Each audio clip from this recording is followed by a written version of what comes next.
Vienna. The gulf between the United States and Russia showed no signs of narrowing Thursday, as top diplomats from the two countries faced off over a proposed UN peacekeeping force in Ukraine. Secretary of State Rex Tillerson vowed there will be no easing of sanctions on Russia or warming of relations until Moscow stops supporting separatists in eastern Ukraine and abandons the apparent annexation of Crimea in 2014.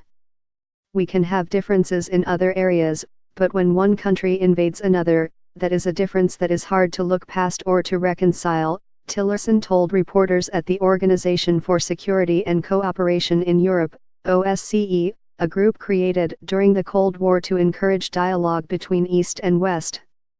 And we've made this clear to Russia from the very beginning, that we must address Ukraine, he said.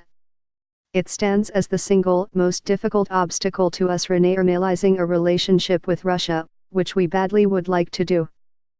A surge of violence in Ukraine may be Trump's first test with Putin. The 57-member OSCE is one of the few regional organizations in which both the United States and Russia are members. U.S. officials had hoped it would provide a venue to discuss modifications to a Russian proposal for a UN peacekeeping force in eastern Ukraine. Since 2014, more than 10,000 people have died in the war between Ukraine's government and Russian-backed separatists. The United States and its allies want peacekeepers to have a broad mission to protect about 600 OSCE monitors currently on the ground and investigate ceasefire violations throughout eastern Ukraine.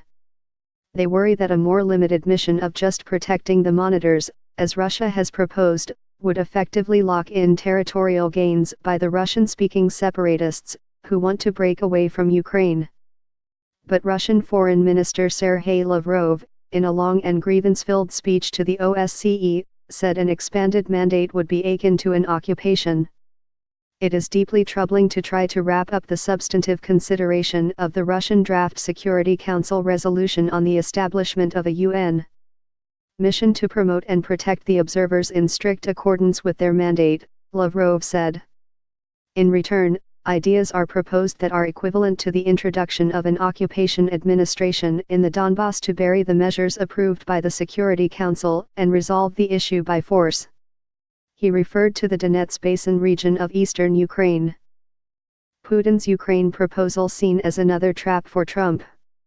In his own speech to the OSCE, Tillerson said civilian deaths and ceasefire violations have risen dramatically over the past year.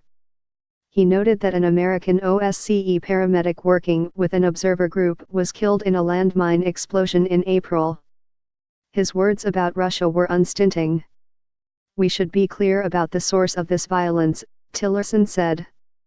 Russia is arming, leading, training and fighting alongside anti-government forces.